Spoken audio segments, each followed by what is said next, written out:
ఆడవారు వెలుపల ఉన్నా పూజ చేసుకోవడానికి అభ్యంతరం అనేటటువంటి ప్రశ్న అసలు ఎక్కడా లేదు. ఎందుకు లేదు అంటే పూజ అనేటటువంటిది ఎవరు చెయ్యాలి అంటే ఇంటి యజమాని చెయ్యాలి.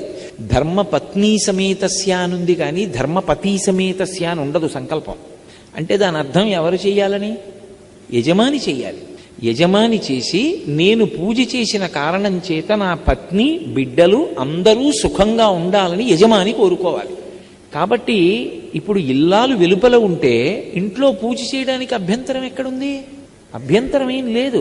ఆవిడ వెలుపల ఉంటే ఆవిడ కాదు కదా పూజ చేసేది, మీరు చేసుకోవచ్చు.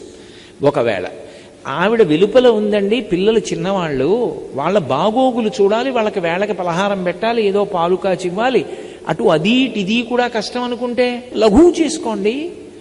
ఈశ్వర ఈ 3 రోజులో 4 రోజులో లఘువుగా చేస్తాను పూజ. ఎందుకని అంటే కుటుంబ నిర్వహణ యందు సమయం